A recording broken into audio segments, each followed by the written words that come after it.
E aí, pessoal, tudo bem? A ideia desse áudio é trazer aqui um resumo, né, um fechamento do livro Líderes se Servem por Último, do Simon Sinek, né?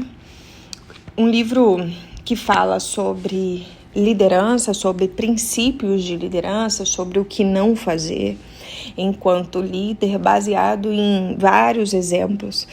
E o meu objetivo aqui nesse áudio é reforçar alguns pontos que precisa ficar, né, na nossa cabeça, precisa ir para a nossa prática, né? Então, a primeira coisa, a ideia central do livro, eu coloquei aqui o seguinte: as pessoas precisam aprender o que é liderar e entender a diferença entre líder e gestor. Quando a gente fala de liderança, a gente associa a pessoas, de acordo com o livro, né, de acordo com o autor. E quando a gente fala de gestão, a gente associa aos números, aos processos, às tarefas, às atividades. E quando a gente fala de liderar pessoas, é preciso entender fundamentos e princípios que são inegociáveis. Quando a gente fala inegociáveis, eles não mudam. Se você está numa empresa A ou numa empresa B, se o seu chefe é X ou Y, apesar disso ser um grande desafio, né? Então eu, por exemplo, que tinha uma experiência de 20 anos no mundo corporativo, né? Fui líder de uma multinacional 10 anos, né?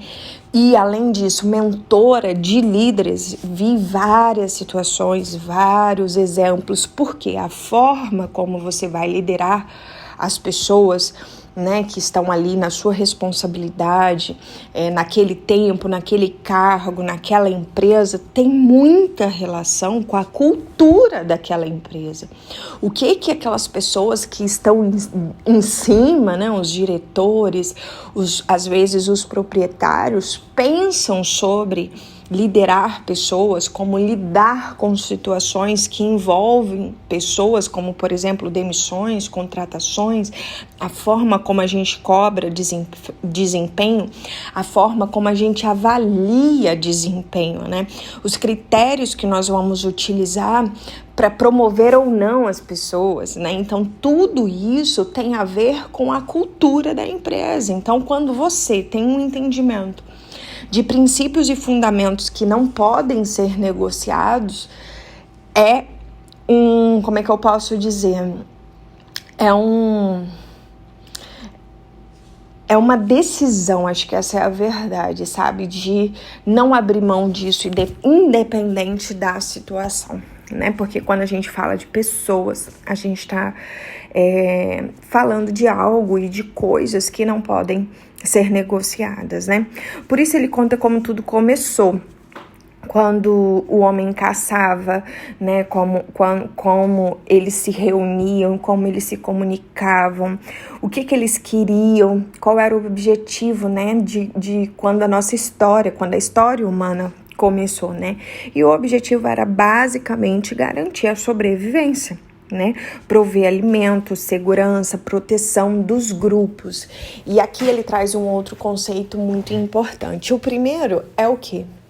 Era a questão de sobrevivência. Então, não era a realidade que nós temos hoje da abundância. Eles caçavam, eles trabalhavam para garantir a sobrevivência. E a outra coisa que ele destaca é que desde o início, o ser humano, né, Deus criou para que a gente vivesse em grupos, para que fossem tribos, né? Então, guarda aí essas duas essências, né, esses dois fundamentos do ser humano, porque isso é muito importante. Com o passar do tempo, com as revoluções, né, com a evolução das coisas, a gente parou de buscar, né, o homem, ele não precisou mais fazer e trabalhar só por sobrevivência, né? E aí a gente vem com o momento que nós estamos hoje, né, de abundância de recursos. E aí eu coloco aqui assim para vocês: não perdemos essa essência, apesar das revoluções e mudanças que passamos até aqui Por isso, para liderar pessoas, é preciso focar no ser humano, ter empatia, gerar um círculo de segurança, pertencimento e um propósito maior que move as pessoas. Como isso não é feito em muitos casos, o foco está nos números e não nas pessoas. E, inevitavelmente, colheremos os frutos disso. Então, esse é o contexto geral do livro. E aí, aqui eu vou destacar alguns pontos que me chamou a atenção ao longo dessa leitura e vou compartilhar com vocês. A primeira coisa, eu dei o nome aqui de empatia e cobertura do alto. A liderança não tem a ver com a excelência gerencial. A liderança tem relação com uma cultura forte e valores compartilhados. O verdadeiro preço da liderança é a disposição de colocar as necessidades dos outros acima das suas. Se suas ações, se aquilo que você faz e não aquilo que você fala, inspiram os outros a sonhar mais, a aprender mais, a fazer mais, a ser mais, você é um líder. E aqui a gente está falando de fundamentos. O primeiro ponto é: o verdadeiro líder, o verdadeiro preço da liderança é você ser capaz de colocar a necessidade dos outros acima das suas, a sacrificar o eu em prol do nós. E a segunda coisa que fundamenta a liderança é as suas ações, o seu exemplo, aquilo que você faz, não é aquilo que você fala. Nós muitas vezes estamos cercados de pessoas que falam isso, falam aquilo. Elas falam o que precisa ser feito, mas elas não fazem. E tem uma frase muito conhecida que fala: as palavras convencem, mas o exemplo arrasta. Tem momentos que você não precisa falar nada, você só precisa dar o seu exemplo. As suas ações vão ensinar, o teu jeito de fazer vai ensinar, a forma como você se comporta, a forma como você fala vai ensinar as pessoas, e isso é liderança. Cobertura do alto, no nosso contexto, é estar ali para ajudar e não criticar, impulsionar e não fazer com que as pessoas recuem, fazer com que elas acreditem que são capazes de fazer mais, porque de fato são. Quando a gente fala, de uma cobertura do alto, é você chegar como líder ao lado do teu time, ao lado das pessoas, ao lado até dos teus pares, e as pessoas se sentirem bem com a tua presença, porque uma ajuda chegou e não uma crítica, para que elas não se sintam avaliadas, ainda que de alguma maneira nós estamos sendo avaliados a todo momento, mas que ela não sinta a pressão da avaliação, mas que ela veja isso como uma ajuda, como alguém que chegou como um reforço, sabe? Como um parceiro, como uma parceira. E não é assim que acontece no nosso dia a dia, sabe? Quando chega alguém do nosso lado, quando chega o gerente, o coordenador, o supervisor, o líder, muitas vezes as pessoas ficam com medo, elas ficam temerosas. Por quê? Porque está inserido numa cultura que prega isso, sabe? Então, quando a gente fala da cobertura do alto, e no livro ele até dá o exemplo lá do Johnny Bravo, que deu cobertura para aquela equipe, que estava lá embaixo. Eles estavam numa situação, de perigo. Ele deu cobertura, ele arriscou a própria vida, para dar cobertura para a equipe dele que estava ali. E por que ele fez isso? Porque ele sabia que se fosse ao contrário, se ele tivesse lá embaixo precisando cobertura de quem estava em cima, no helicóptero, no avião, enfim, eles fariam a mesma coisa por ele. Só que esse nível de confiança, de empatia, de entrega, de parceria, não acontece pelas coisas que a gente fala. Acontece pelo que a gente vive no dia a dia, acontece pela forma como a gente reage. Mas a gente só vai conseguir ajustar o nosso comportamento se a gente ajustar a nossa mentalidade, sabe? Quando a gente entender que eu não vou ser assim com quem for assim comigo, sabe? Há uma construção pessoal de quem você é enquanto líder, baseado em quais fundamentos e princípios. E isso vai dirigir os teus comportamentos. Ainda que você esteja inserido dentro de uma empresa, de um grupo que não pratica isso e que talvez pratique coisas até contrárias a isso.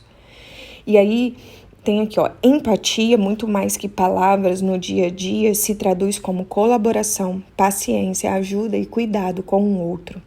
E é essa cultura, é esse DNA que queremos carregar. Precisamos reavaliar nossos comportamentos e nossas palavras. Então, para fechar, as minhas considerações nesse ponto 1 sobre empatia e cobertura do alto. A empatia é você, de fato, se colocar no lugar do outro, sabe? Empatia não é uma palavra aprendida e replicada sem sequer entender o sentido dela e o que significa isso, né? Empatia é você não julgar, empatia é você não criticar, empatia é você ter paciência com uma pessoa que aprende numa velocidade diferente da sua. Empatia é você se lembrar que as suas habilidades são diferentes das do outro e que o que é fácil para você não é fácil para mim e o que é fácil para mim talvez não seja fácil para você. Porque nós somos diferentes, mas a grandeza está exatamente no fato de sermos diferentes, porque somos complementares. E se hoje eu preciso ter paciência, preciso ter compaixão, preciso ser parceiro, preciso colaborar, amanhã talvez quem precise disso é você. Não das mesmas pessoas, mas talvez do teu chefe, talvez das pessoas dos teus pares, né? Talvez do momento específico da sua vida. Então, essa forma ampla de olhar para as coisas que ultrapassam o dia a dia é que vai fazer com que a gente compreenda o que é da cobertura do alto e o que é de fato ser empático. O ponto 2 é uma liderança humanizada que eu quero destacar com vocês. Se pressentimos que estamos em perigo, nossas defesas se armam. Se nos sentimos seguros juntos, a nossa própria gente, podemos relaxar e nos abrir à confiança e à cooperação. Para começar, quando a gente fala dessa questão da liderança humanizada, vem muito o senso de pertencimento e na verdade não é nem o senso, né? É o fato de pertencer ou não. Se você está num ambiente, num grupo, e você sente que ali você está sozinho, que não tem parceria, que não tem confiança, que não tem lealdade, que não tem boas intenções, naturalmente, isso é do ser humano. Naturalmente você vai se armar para você se defender, para você se proteger, porque você precisa se proteger nesse ambiente que está parecendo perigoso, inseguro. Por que as pessoas, quando estão dentro de empresas que têm um alto índice de rotatividade, que vê as pessoas sendo desligadas e não tem nenhuma explicação, ninguém sabe direito o que está acontecendo, ninguém para ali, esse não é um ambiente seguro. E naturalmente as pessoas vão tentar se proteger. Mas o contrário também é verdade. Quando nós estamos inseridos num ambiente que nós nos sentimos protegidos, a gente sente que a gente pertence, a gente olha para as pessoas e vê lealdade, vê empatia, vê colaboração, o que acontece? A gente relaxa e a gente sente que é um ambiente de confiança, que eu posso cooperar. Na verdade, gente, muitas vezes isso nem é pensado, isso não é algo tipo assim, aqui eu vou me armar, aqui eu preciso me proteger, aqui eu vou cooperar, aqui eu posso ficar à vontade, aqui eu posso dar o meu melhor. Nem sempre isso é racionalizado, sabe? Isso é consciente, isso às vezes é inconsciente. Por isso que nós que, além de líderes, temos cargos de liderança, acho que uma das nossas grandes responsabilidades é prover um ambiente propício à colaboração.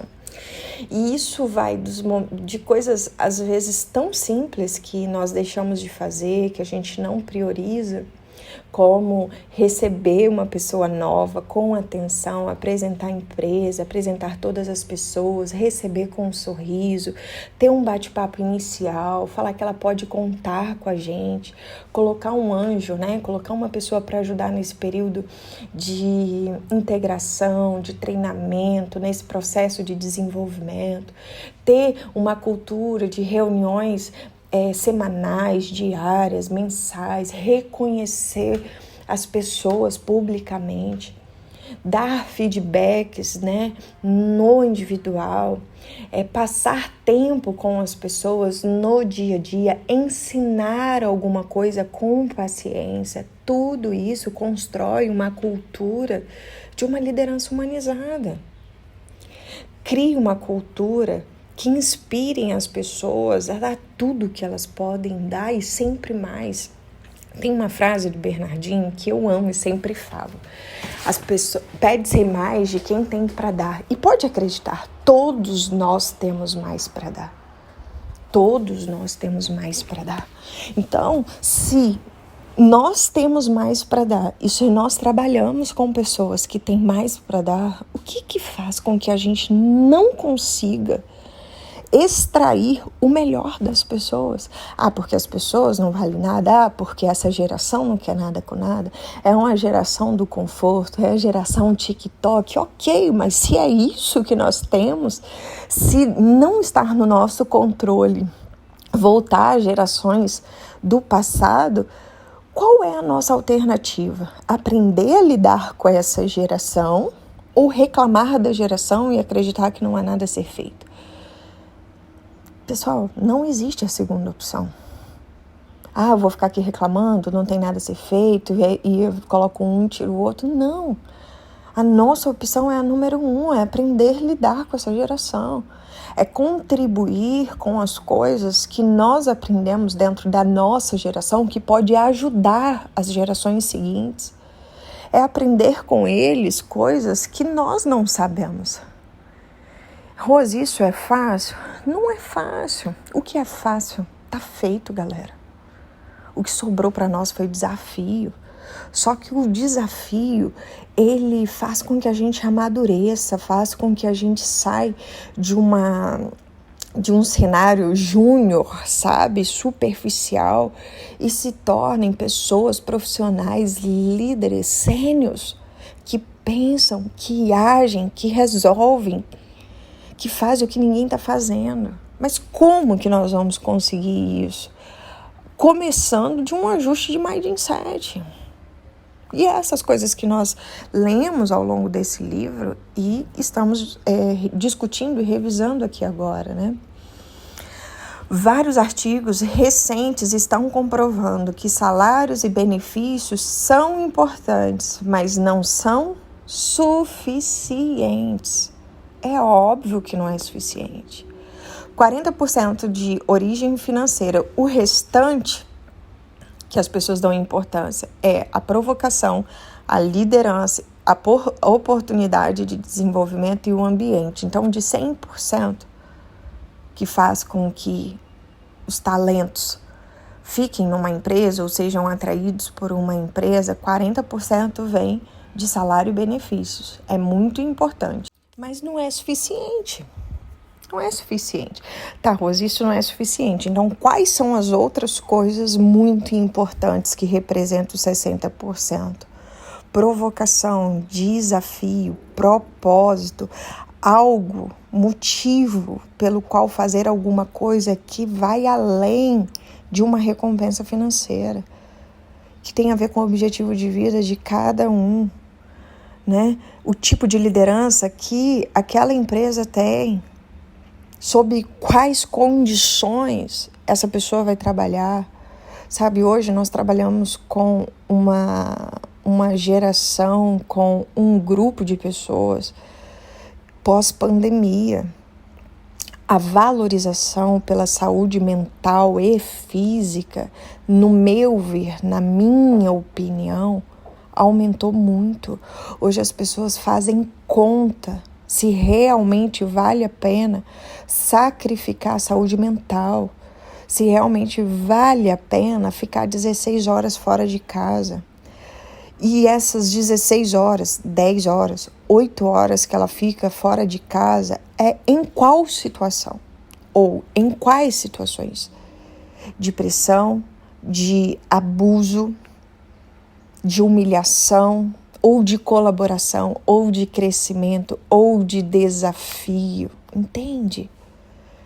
Ou ela consegue enxergar um propósito, ou ela consegue ligar o trabalho dela aos sonhos, ao lugar onde ela quer chegar. Quanto que isso custa? Em qual ambiente, sabe? Com quais pessoas ela trabalha? Tem flexibilidade? Não tem? Existe ali uma adaptabilidade real? Ela tem oportunidade de contribuir com as suas ideias? Ela tem conforto em errar sem ser penalizado, sem custar o emprego dela? Entende? Tem oportunidade de avanço ou vai fazer 20 anos a mesma coisa? Tudo isso, gente, é uma conta natural. Afinal de contas, 1/3 da nossa vida é trabalhando. Não faz sentido ser de qualquer jeito. E pode acreditar, as pessoas,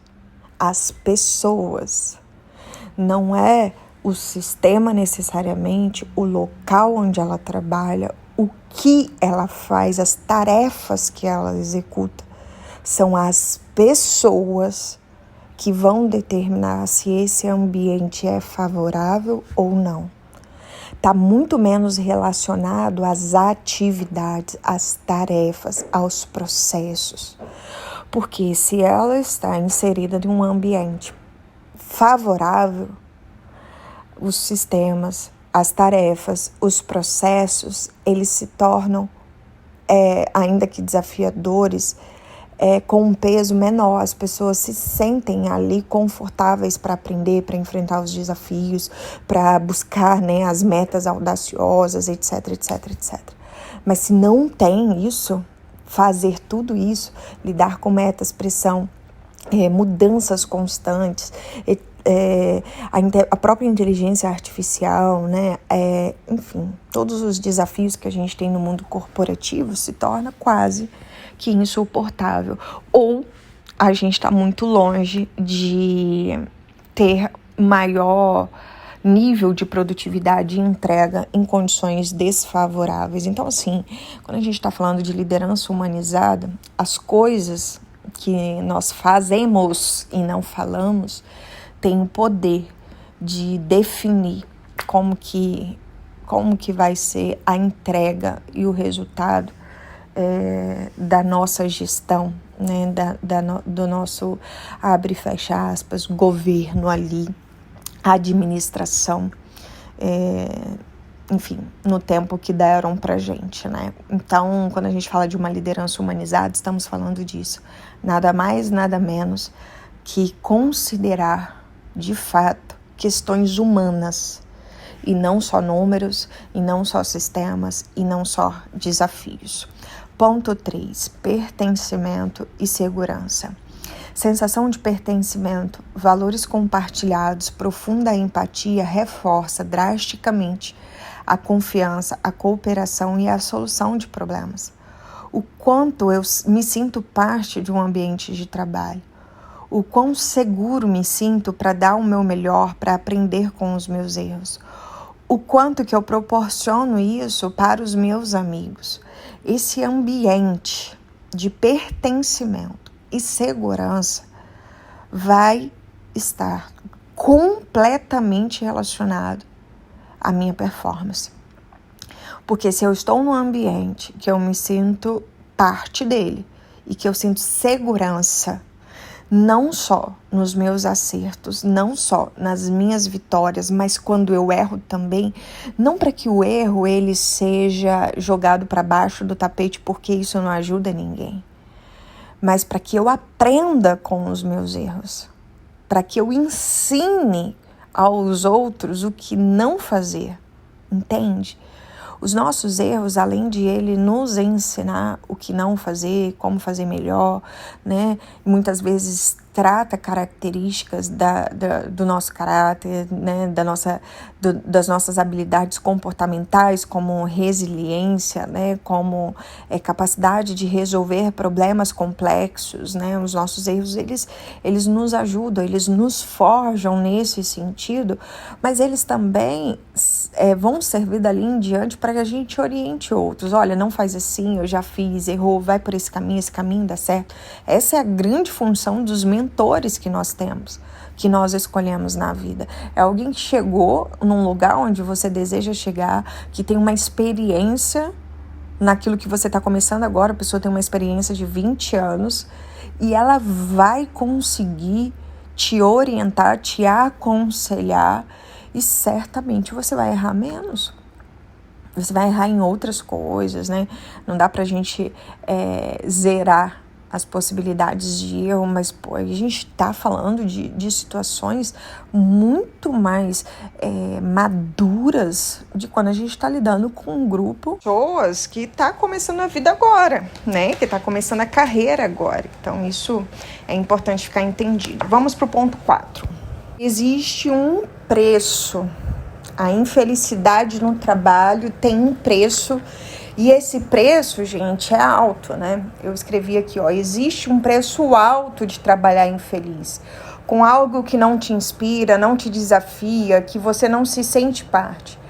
E esse preço vem na sua saúde, né? Então, quando a gente pensa em saúde, estamos sim falando de vida ou morte. A gente está falando de saúde física, porque muitos casos, né, apesar de a raiz muitas vezes está em questões emocionais, ansiedade, estresse, burnout, etc. Isso, na verdade, desencadeia consequências físicas também, né? Então, enfim, acho que não é o objetivo aqui, né, se aprofundar nessas consequências, mas existe uma questão de saúde. Essa insatisfação, muitas vezes, não está relacionada ao trabalho em si, ou seja, as atividades do cargo, mas como as coisas são tratadas. Eu falei isso lá em cima com vocês. Não é necessariamente a atividade. Eu acho que por mais desafiadora que seja a atividade, por mais que a gente tenha que considerar que as atividades de um cargo podem não estar relacionadas às habilidades, ao talento daquele profissional, e isso pode gerar infelicidade, desconforto, a discussão aqui é quando não é isso, você está dentro da sua zona de talento, mas o como as coisas são tratadas dentro daquela empresa gera profunda infelicidade e insatisfação. Quando as pessoas percebem que seus líderes e times não se preocupam com como elas se sentem, esse sentimento de insatisfação é potencializado. Por quê? Porque a nossa essência foi criada para pertencer. Então, na posição de líderes e pessoas que fazem isso com os outros, precisamos nos lembrar que temos influência na felicidade e na saúde das pessoas. Eu acho que sempre é importante a gente olhar os dois lados. O lado que você tá de um lado da mesa, né, que você depende que as pessoas e a tua liderança conceda, né, te proporcione um ambiente saudável para você trabalhar, mas nunca deixar de olhar, independente se você tem um cargo de liderança, se você é uma pessoa que acolhe, se você é uma pessoa que contribui, que colabora para que esse ambiente seja saudável, e se não, que fique aqui, né, uma reflexão, se você não está contribuindo para que uma pessoa adoeça, para que uma pessoa seja infeliz, né? Por mais difícil que às vezes seja para a gente aceitar isso, para a gente confessar isso, é o único caminho da mudança, né? Da melhora. Quando a gente é capaz de reconhecer os próprios erros, as próprias fraquezas, aonde nós precisamos melhorar mais do que aonde o outro precisa melhorar, né? É quando a gente pega a lanterna e coloca na gente, né? E fazendo isso através de uma autorreflexão, pedindo feedbacks, lembrando de feedbacks que você já teve a respeito disso, né? Tanto para o bem quanto para o mal. Por que eu falo isso, né? Da nossa capacidade de influência tanto para o bem quanto para o mal. Por quê? Para o mal eu acabei de falar, mas você pode contribuir para o bem das pessoas. Quando você dedica tempo a elas, quando você olha nos olhos, quando você pergunta se está tudo bem, quando você dá um sorriso, quando você ensina alguma coisa, quando você fala para ela que ela vai conseguir, quando você acredita nas pessoas. Então, e são coisas, é igual um professor que você guarda com carinho no coração, ou quando você lembra de uma pessoa que te ajudou muito na vida, está relacionado com alguém que fez isso por você.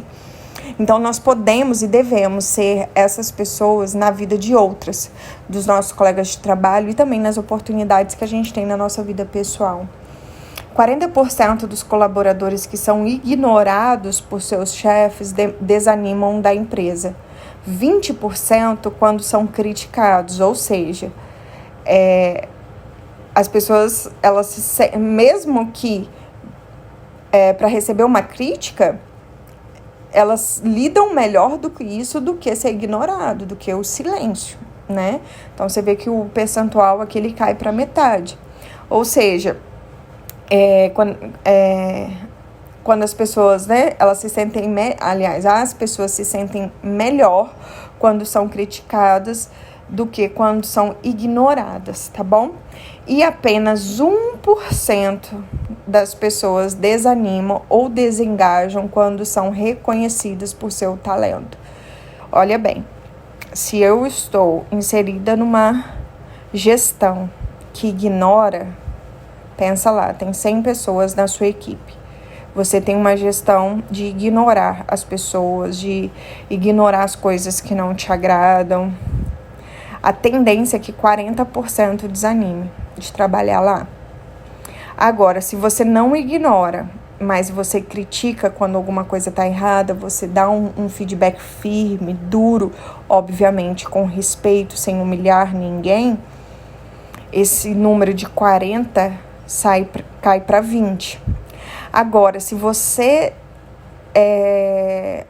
alimenta, protege uma cultura de reconhecer o que as pessoas têm de bom, pode ser o que for. Reconhecer um comportamento dela, reconhecer o esforço, reconhecer os números, não importa. Qualquer talento, qualquer coisa boa, apenas 1% desanima. Apenas 1%. Então, às vezes, você acha que fazer uma reunião mensal com reconhecimento exposto, ou fazer um reconhecimento de qualquer coisa em reuniões semanais, ou até fora de reuniões, de maneira informal, ou no próprio feedback, que só tem você e a pessoa, não pense que isso tem pouco valor. Isso tem muito valor. E o que eu acho mais interessante é que um líder que entende isso, ele faz isso, ele se torna um exemplo disso, e com o tempo ele vai ver que não é ele apenas que reconhece as pessoas, os próprios membros se reconhecem, se valorizam, estão ali apoiando um ao outro, e aí sim a gente começa a construir o ambiente dos nossos sonhos, tá bom? Ponto 5, funcionamos melhor juntos. Né? Eu lembro de um livro que eu li do Bernardinho que fala, né, o talento sozinho não ganha os jogos, né? Não adianta ter só um bom atacante. Para que o time ganhe, cada um na sua posição diferente, mas complementar, trabalhando em equipe, vai ganhar os jogos. Essa mentalidade, essa cultura que nós precisamos acreditar, conversar sobre ela e estimular as pessoas, principalmente quando, porque fulano não faz isso, porque ciclano não faz aquilo, ou quando a gente tem que administrar o ego, né? Não, porque eu faço isso, eu faço aquilo, as pessoas se acham muito melhores do que as outras, e aí a gente olha isso de cima e vai mostrando para cada um qual é o seu valor. E que sim, todos nós temos o nosso valor. Todos temos. E que é através da colaboração, que é através da ajuda, que é através do trabalho em equipe, que nós vamos atingir o objetivo. E acredite, porque isso o que o livro fala isso vem da nossa essência, isso é lá dos primeiros seres humanos. Nós fomos criados, o nosso DNA foi criado para viver em tribo, para viver junto. Então, uma pessoa egoísta, uma pessoa que só pensa nela o tempo inteiro, que não quer trabalhar em equipe, que não quer saber de colaborar, que não se importa com nós, o negócio é o eu, individualista, protegendo isso, essa pessoa vai ter muita dificuldade de ter sucesso profissional. É óbvio que quem tem isso muito forte, não consegue trabalhar com as pessoas, vão procurar, de repente, até profissões que ela fica isolada, ela, o computador e uma sala. Mas, fora quem tem essa opção de trabalhar isolado, ou a maior parte do tempo isolado, e aí é com ela se isso realmente faz bem para ela, será que isso realmente faz bem para ela ou não? Mas enfim, vamos tratar aqui os seres humanos de modo geral, vamos tratar aqui de mundo corporativo, da vida acontecendo lá fora, dentro das empresas, dentro dos negócios. Então, nós precisamos funcionar junto. Não tem como trabalhar em equipe. As pessoas estão cada vez mais complicadas, essas gerações estão cada vez mais, imaturas. É a geração fast food, impaciente, pensamento de curtíssimo prazo. Qual é a alternativa? Aprender a falar a língua dessa geração. E, na verdade, nós temos hoje dentro das empresas e teremos ainda durante muito tempo uma mistura das gerações. E nós vamos precisar aprender a combinar isso e fazer com que essas diferenças virem um ponto ao nosso favor e não contra. E a primeira coisa a se fazer para tornar isso possível é acreditar que é possível. Pô, existe uma fórmula mágica, Rose, 2 mais 2 é 4? Não existe, galera. Se você sabe, me conta. Mas não existe, são testes. Mas qual é o caminho? Ouvir as pessoas. Qual é o caminho? Estudar sobre as pessoas. Além disso, abrir mão daquilo que deu certo até aqui, porque aquilo que nos trouxe até aqui não será a mesma coisa que vai nos levar daqui para frente. Antes, o argumento de que ele pode ficar aqui nessa empresa 20 anos e aposentar era um motivo para as pessoas suportar os desafios, aceitar tarefas excedentes, etc. Hoje, você vê que não é para a maior parte das pessoas. Antes, sacrificar a vida pessoal por um longo período de tempo era um meio de sobrevivência. Hoje, talvez, não é.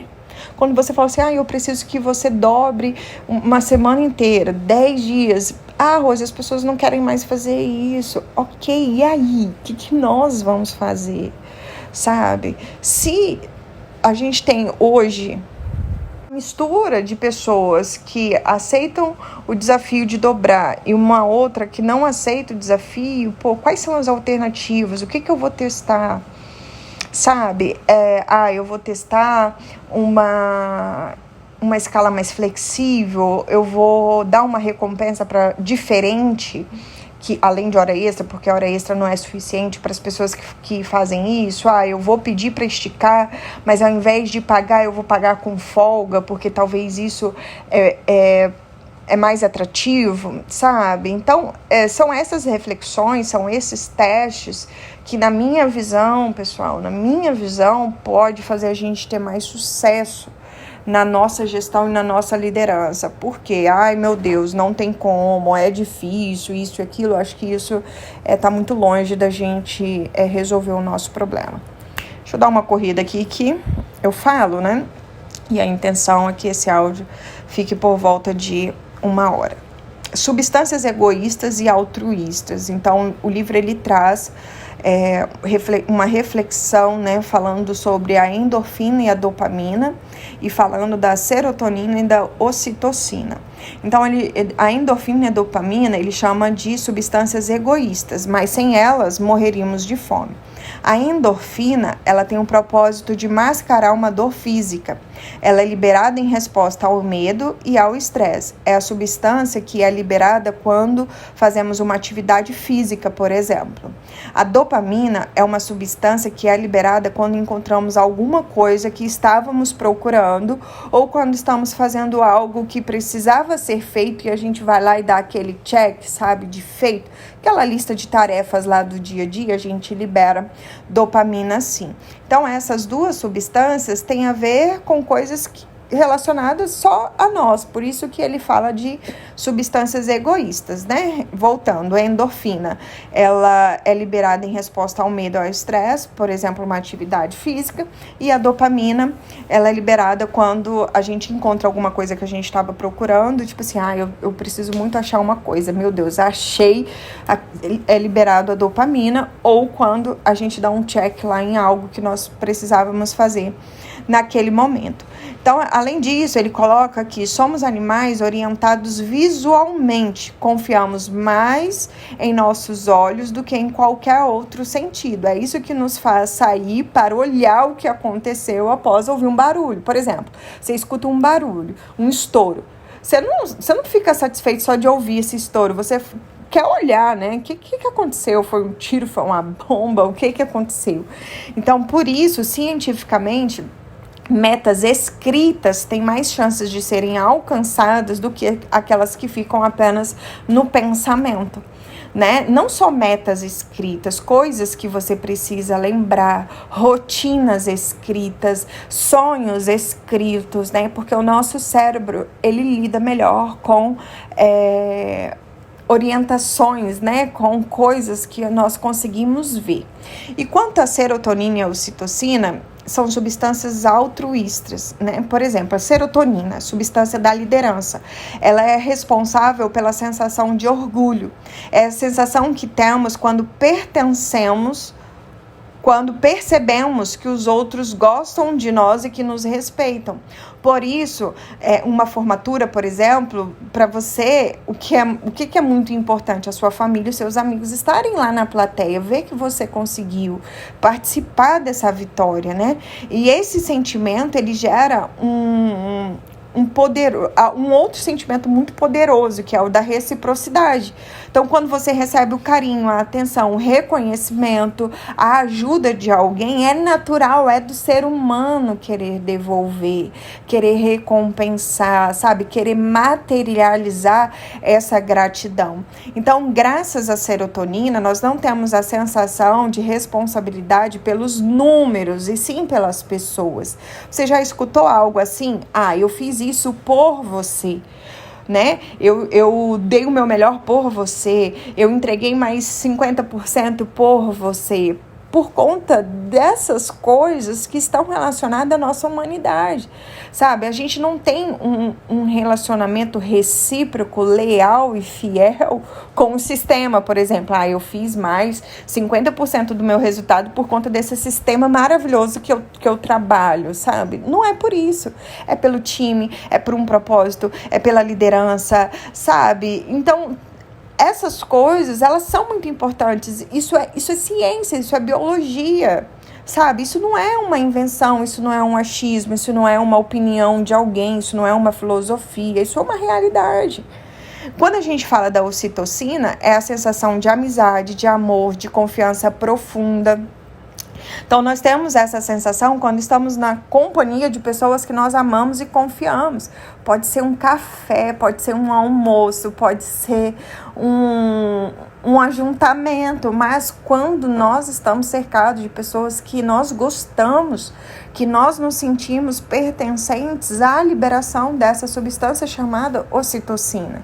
Sem ela, a gente não teria vontade de sermos generosos, empáticos, amigos, de fazer alguma coisa para agradar o outro.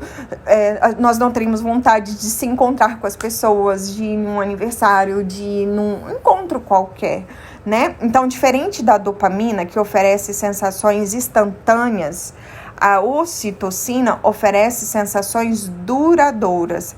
Acreditando você ou não, os seres humanos foram programados por Deus para que a gente viva juntos, para que a gente se ajude, para que a gente viva em comunidade, para que haja colaboração.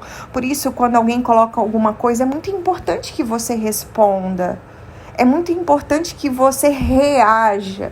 Por isso que hoje as funções tecnológicas, elas estão, elas nos dão condições para isso, né? Quando a gente pensa no WhatsApp, tem reação, né? Tem figurinha, tem áudio, tem uma série de recursos para quê? Para humanizar, para tirar a frieza, sabe? Para se aproximar daquilo que nós, seres humanos, aquilo que a gente dá importância, aquilo que a gente dá valor, aquilo que faz sentido para nós, né? Então, quando você dá um elogio para alguém, sabe? Tudo isso libera essa substância que é tão importante para nós, tá bom?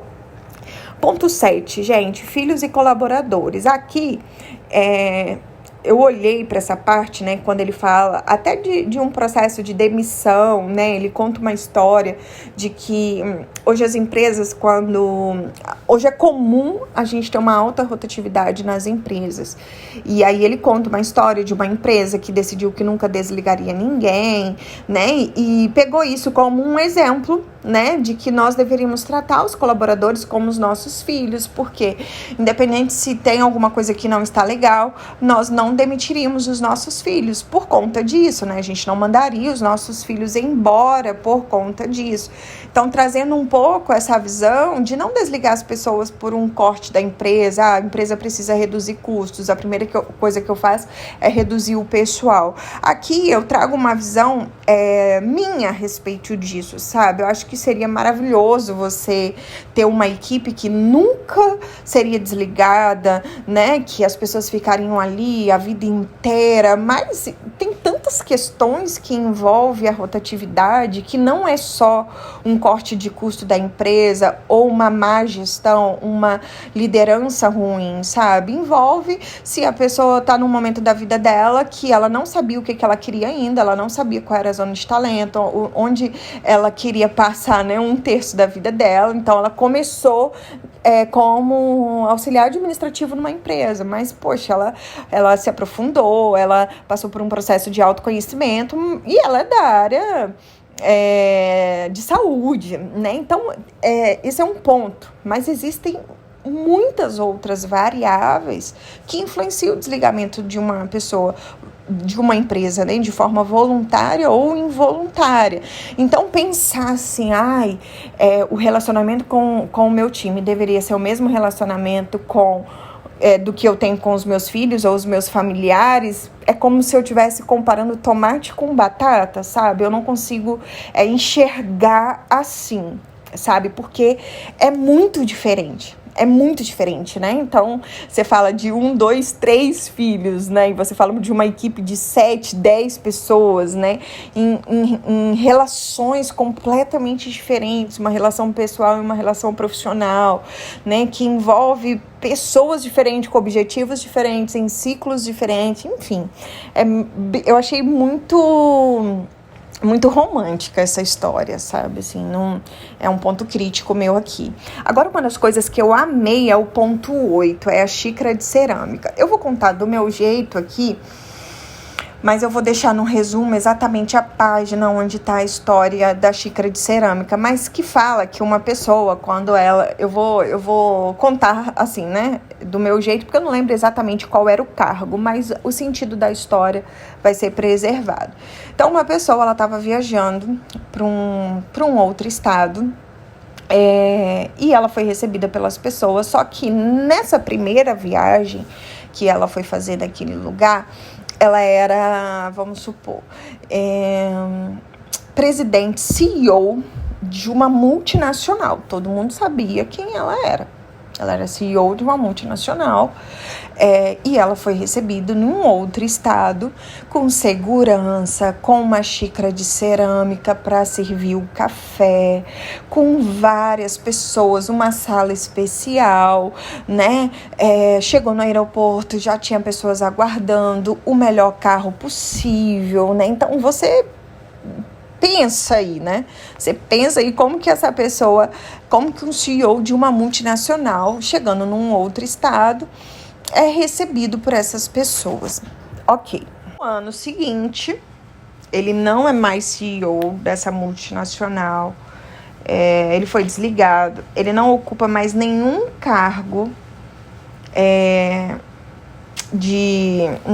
da alta sociedade, né? As pessoas não lembram mais dele, né? Não existe mais esse primeiro cenário que eu falei para vocês, e ele vai para esse mesmo evento, nesse mesmo estado.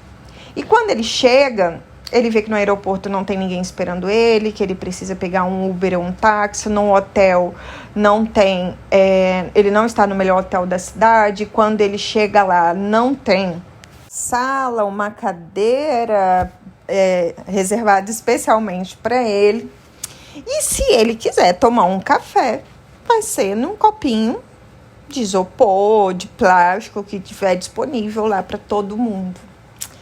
E aí, qual é a moral da história?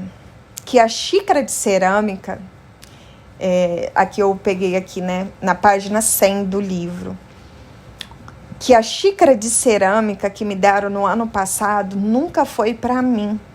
Ela foi entregue ao cargo que eu ocupava. Eu mesmo mereço uma xícara de isopor. E essa é a lição mais importante que eu posso dar para vocês. Todos os benefícios, vantagens, mimos que possam receber em função de um cargo que ocupam, não são para vocês. São para o papel que representam.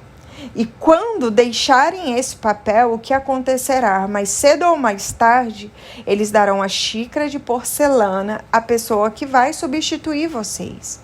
Porque, na verdade, você só merecia um copo de isopor. Mas aqui eu faço uma outra reflexão.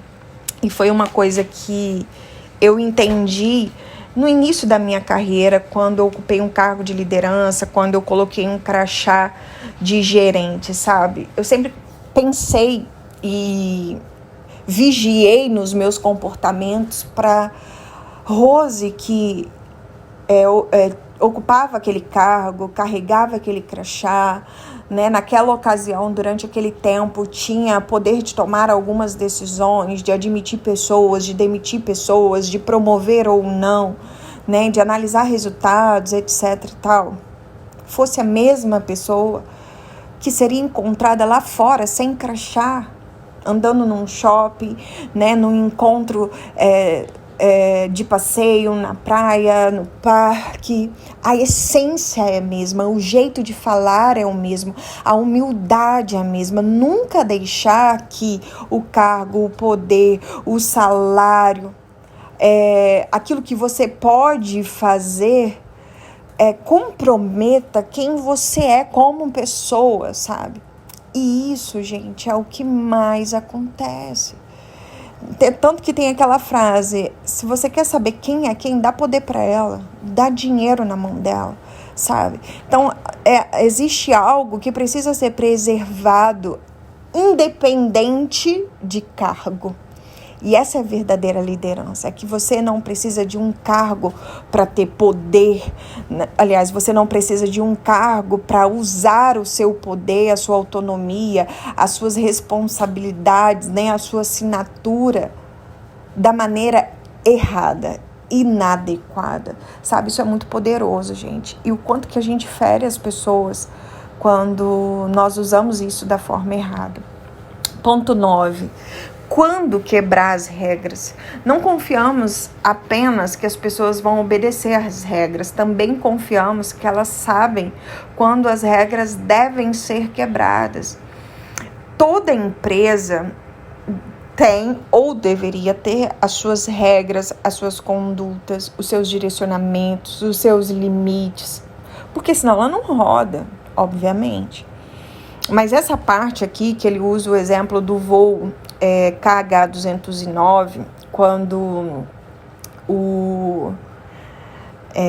uma pessoa que estava lá, né, cuidando desse voo, o controlador de voo, algo assim, né? É como se fosse a pessoa que fica lá na base vendo as questões, pode fazer o pouso, não pode, etc e tal. Quando essa pessoa desobedeceu uma regra e conseguiu salvar, né, aquelas pessoas, enfim, foi como uma referência. Mas aqui fica a reflexão de que se nós estamos ali só para obedecer as regras, daqui a pouco um software vai nos substituir, um robô, a inteligência artificial. Nós estamos ali para discernir quando que as regras não serão cumpridas e por que elas não foram cumpridas. Esse é o nível, para mim, máximo de um líder. Quando ele não cumpre uma regra, e ele sabe explicar por que ele não cumpriu aquela regra, e ele assume as responsabilidades da ação dele, e tomara que ele esteja num ambiente que permite isso, né? E aqui, gente, quando nós estamos falando disso, eu não estou falando de pessoas imaturas que estão fazendo a própria vontade, que têm preguiça de fazer o que é certo, que estão encurtando o caminho. Não é disso. A gente está falando de regras que não são cumpridas em determinado momento por um motivo maior. E aqui ele fala, né, com relação à vida das pessoas, com relação, não pode liberar ninguém mais cedo. Mas se a filha sofreu um acidente, ela recebeu uma ligação, claro, vai lá, sabe? Então são várias coisas que podem acontecer no nosso dia, que nós vamos precisar flexibilizar as regras, né? Isso é muito importante. Ponto 10, estamos aqui caminhando para o final. Ponto 10, pessoas ou números, né? Você acha que não demitir, deixa eu ler aqui o que eu escrevi para vocês.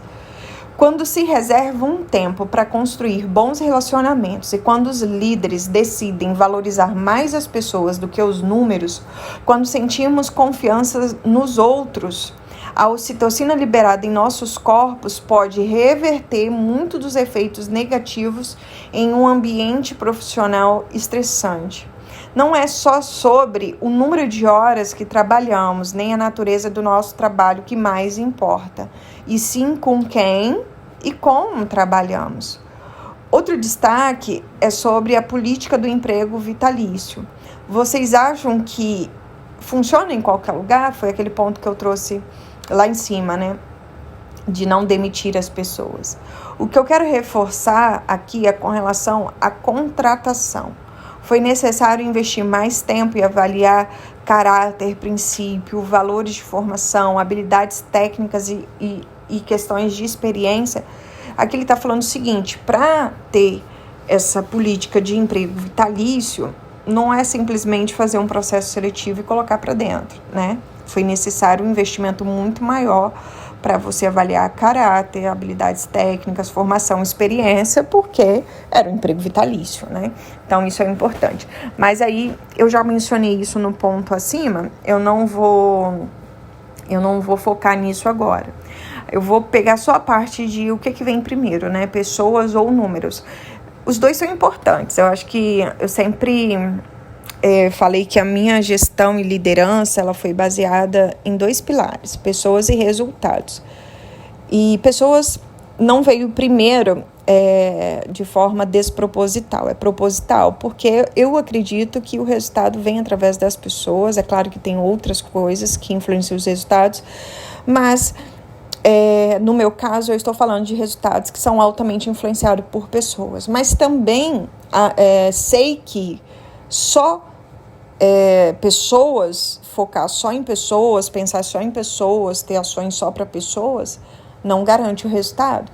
E eu gosto de uma frase de Falcone que fala: no final o que importa são os resultados, mas os resultados eles podem vir e eles virão de forma consistente Não é você entrega aqui um resultado extraordinário, mas daqui a pouco você cai e começa a viver um ciclo de improdutividade. Quando você forma uma equipe de vencedores. E isso tem a ver com treinamento, com desenvolvimento, com mentalidade, com o tipo de liderança, com o tipo de colaboração, com as perspectivas, propósito, uma série de coisas que você trabalha no dia a dia. Não é numa campanha do mês. Tem que fazer sentido para as pessoas. Então, eu acredito nisso. Quando a gente levanta essa questão, pessoas ou números, eu responderia os dois. Cada um em seu devido lugar. Mas os dois estão intimamente relacionados. Intimamente relacionados, tá bom? 11. Importância da presença física. Aqui eu destaco uma coisa. O livro fala que, por mais que tenha, né, essas possibilidades, principalmente pós-pandemia, né? O livro, se eu não me engano, se eu não estou falando besteira, ele foi escrito antes da pandemia, mas pós-pandemia, onde nós ficamos 2 anos praticamente trabalhando no online, sem poder abraçar, sem essa questão da presença física, o livro fala e usa vários exemplos aqui, inclusive pegando os ganchos, né, da ciência, da biologia, que a presença física, ela tem um poder muito grande nos relacionamentos, na produtividade, na entrega, na permanência, no senso de pertencimento, de propósito, né? E eu acredito, né? Eu acho que o online, ele trouxe muitos benefícios, ele, para mim, veio para ficar, mas não exclui tudo que os relacionamentos presenciais, eles são capazes de gerar dentro de uma equipe, de uma empresa, tá bom? Então, aqui eu quero reforçar aqui uma coisa que eu escrevi para vocês. Quando os nossos líderes dão a oportunidade da gente participar de algo nobre, oferecendo-nos um propósito, uma razão convincente para irmos trabalhar, algo que irá durar mais do que nós, parece nos dar o poder de fazer o que é certo, quando somos chamados, mesmo que tenhamos que fazer sacrifícios, isso vai fazer sentido no longo prazo, né? Então, aqui, ele traz essa questão da presença física associada a um propósito. De quando uma pessoa sai de casa, ainda que ela esteja abrindo mão de conforto, mais horas na rua, sacrificando alguns benefícios pessoais, mas ela vai para um lugar que ela sabe o que ela está fazendo, ela faz parte de algo grande, algo que é maior que ela, né? Tem uma causa, né? Tem um sonho grande envolvido, ela faz isso com prazer. Isso não é um peso, isso não é uma coisa que, meu Deus, eu não queria fazer isso, sabe? E o livro, obviamente, está o tempo inteiro nos incentivando a ser líderes assim. Ele traz algumas regras de liderança que eu quero citar aqui para vocês. A regra número 1, que tudo permaneça no campo real, junte as pessoas. Nessa regra, ele fala da importância dos relacionamentos reais, presenciais. Por mais que exista a internet, por mais que existe, né, as redes sociais, mais uma vez, essas relações online não substitui as relações offline. Por isso que ele fala, né, de um aumento de depressão, de ansiedade, de suicídio, né, das doenças emocionais, porque o mundo, ele tá cada vez mais indo para esse lado, né? E o maior exemplo disso é você ir num restaurante, tem 4 pessoas na mesa, a maior parte do tempo no celular, ou seja, nós estamos desvalorizando essa troca presencial que é vital para nós, seres humanos, né? Regra número 2, que tudo continue dentro do manejável. Dunbar fez uma pesquisa e disse que um número aceitável para as coisas continuarem fluindo dentro de uma organização, na experiência que ele fez, era no máximo até 150 pessoas.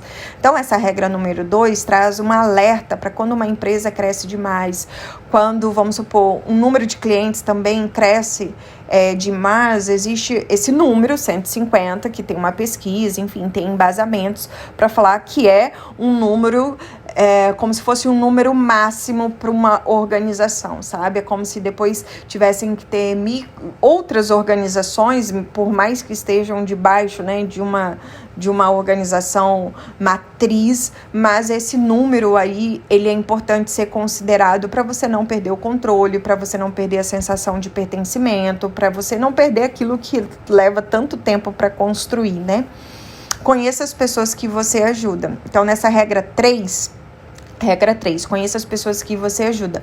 Mostra o seguinte, que quando nós nos interessamos por quem nós trabalhamos, por quem nós estamos ajudando, existe uma troca, né? Existe um valor que é encontrado nesse tipo de ação. E aqui ele dá um exemplo. Quando você sabe ver fotos e relatos de para onde a sua doação foi, é diferente de você fazer uma doação por telefone, que você não sabe para que é, quais são essas crianças. Mas se você vê uma foto, foi para essa instituição. Tem ali o momento de entrega que a sua doação fez parte. Isso tem um significado muito maior para você. E por último, a regra 4, dê-lhes tempo, não dinheiro. Essa aqui é muito poderosa. Eu diria que das 3 regras, eu ficaria com essa, se eu tivesse que escolher uma, que mostra que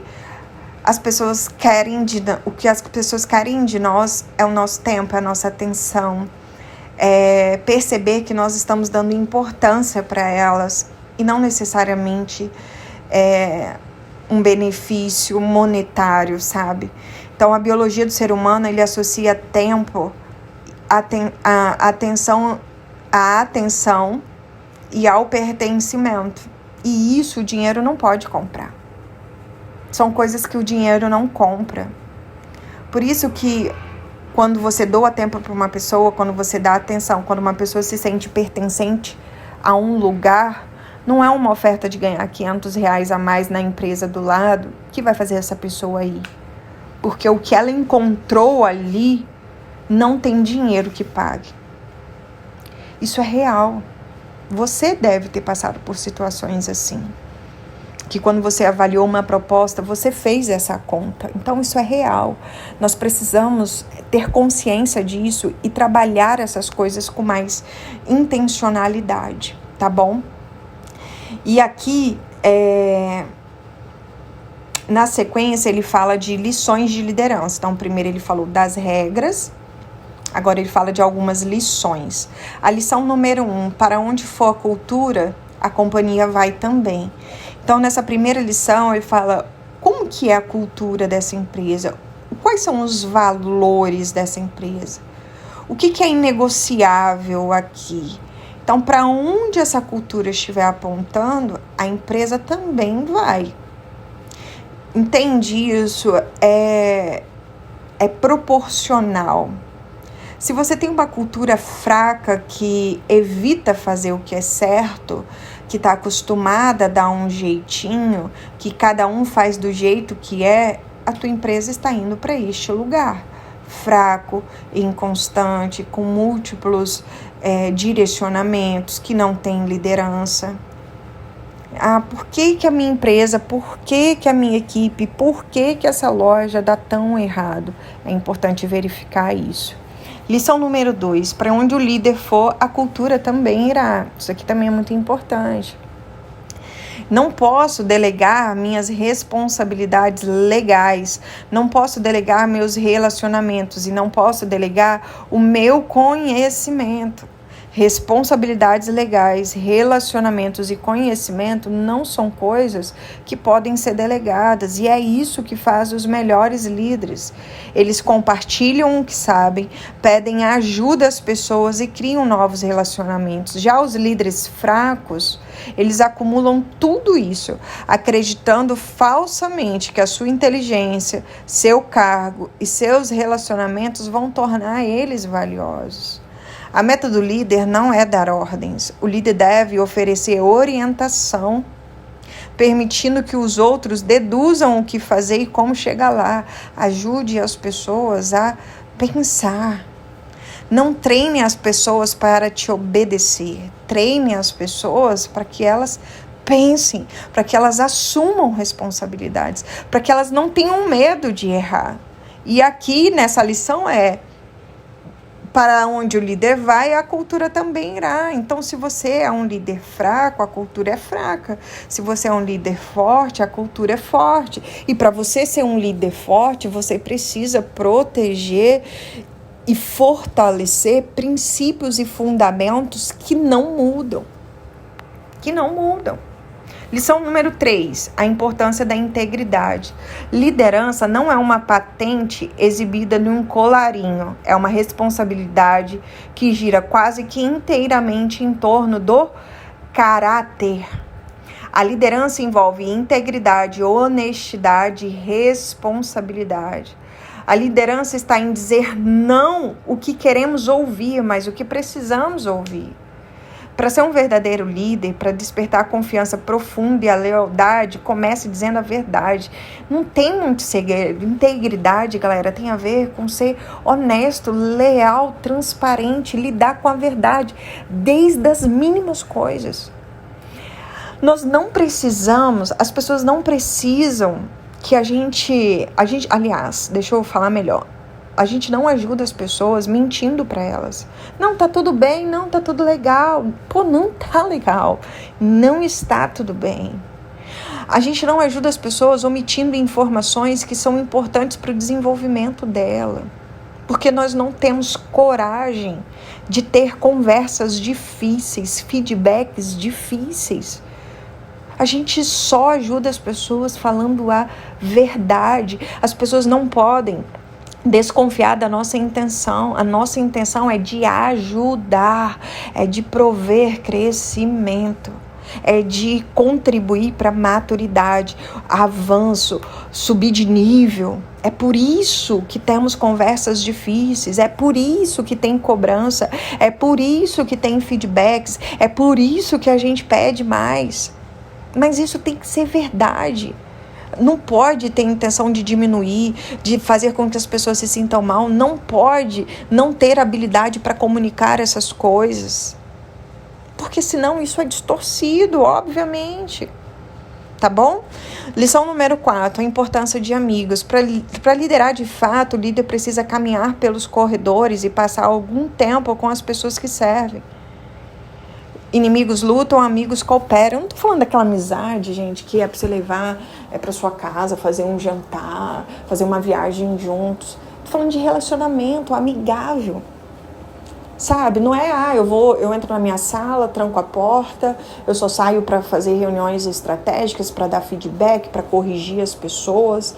Eu faço de tudo para não tomar um café junto, para ter um momento de risada, para compartilhar nada da minha vida pessoal, sabe? O livro aponta isso como algo que não é indicado, e eu também. Assim, a minha experiência, pelo contrário, eu intencionalmente construí muitos momentos e muitas memórias assim com o meu time, e eu não tenho a menor dúvida que foi isso que fez com que a gente fosse um time vencedor. Para fechar a lição de liderança 5, lidere pessoas, não números. Números a gente faz gestão, pessoas a gente lidera. Liderar é ser exemplo, liderar é inspirar, liderar é ajudar, é colaborar, é servir, é colocar o nós na frente do eu, é ser empático, né? É ter a intenção de ajudar, de treinar, de ser mentor, de ir junto, de fazer junto. Isso é liderança.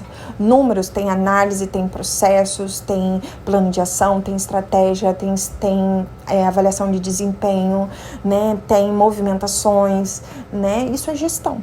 Então, lidere pessoas e gerencie os números, né? Acho que essa é uma lição importante. Não misture essas duas coisas e muito menos ache que é a mesma coisa, porque não é, tá bom? Ponto 14. A gente está numa geração distraída, tanto que hoje é muito comum a gente falar tem TDAH, tem isso, tem aquilo, e o autor ele faz uma provocação. Será que aumentou mesmo o número de TDAH ou será que é um treino do nosso cérebro? né? Nós somos uma geração que é tudo muito rápido. É uma geração que usa micro-ondas, que vai no fast food, que tem tudo pronto e principalmente que passa horas todos os dias nas redes sociais. Então, como que nós vamos ser uma geração com capacidade alta de concentração, de entrega, sendo que o nível de distração, ele é absurdo. E aqui não é só a geração que é mais recente, não. Não. Todo mundo que começou a treinar seu cérebro dentro dessa realidade, TikTok, Reels, isso, aquilo, esse vício, quem não assistiu, assiste. Não sei se está na Netflix ainda, a rede social, como que ela foi criada, como que ela é pensada justamente para fazer com que isso se torne um vício para o nosso cérebro, tá bom? Ponto 15, torna-se um líder. Para você se tornar esse líder que nós estamos falando, será necessário enfrentar todas essas dificuldades que a gente encontra no mundo corporativo. E aqui ele lembra dos 12 passos que existem lá nos Alcoólicos Anônimos, sendo que o passo 12, que eles não podem pular nenhum passo, inclusive eles não são liberados do programa até o passo 12, ou seja, chegou no passo 11, você não pode pular o passo 12. E o passo 12 é ajudar outros alcoólicos a superar esse vício.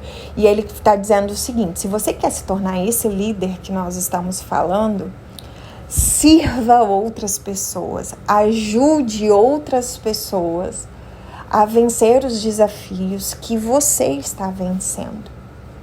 Para você se tornar esse profissional, para você se tornar essa referência, você também não pode pular esse passo 12, tá bom? E ali pro finalzinho do livro ele fala de um esforço compartilhado, que é: não valorizamos as coisas que vêm facilmente, nós valorizamos as coisas que custou algo para nós.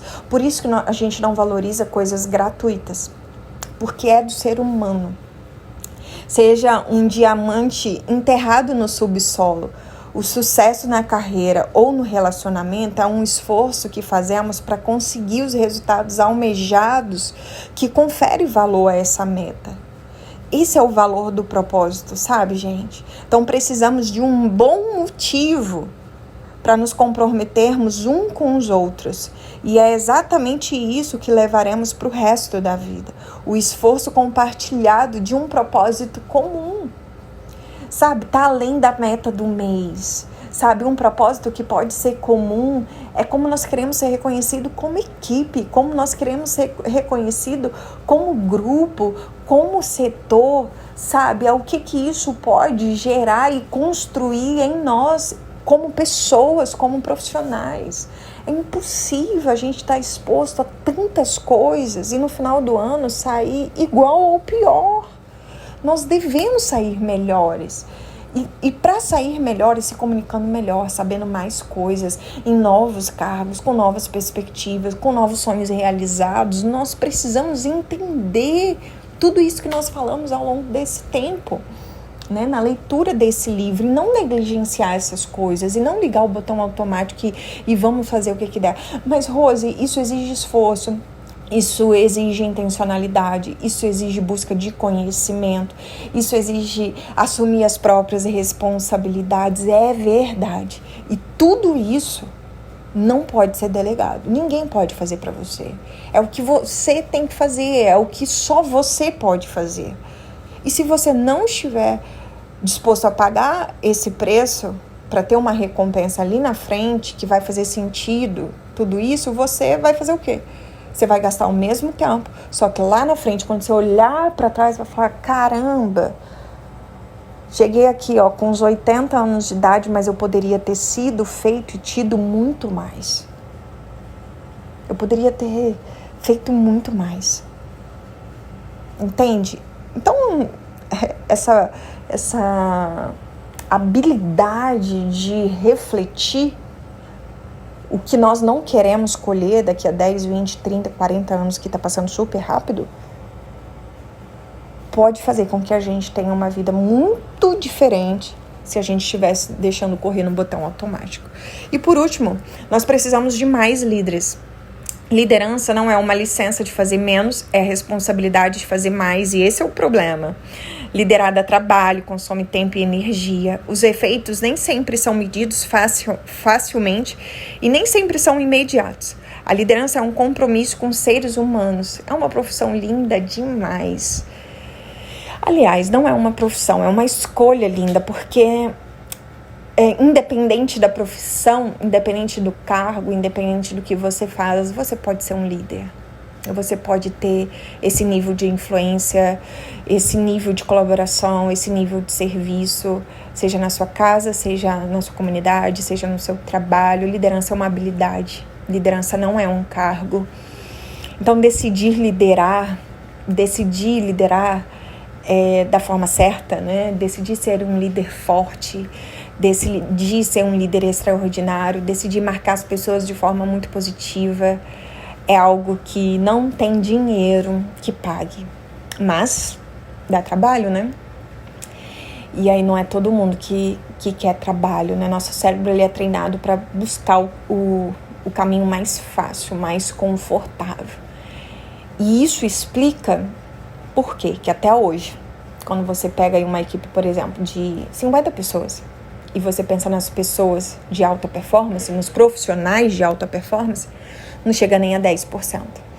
E fica aqui o meu incentivo para você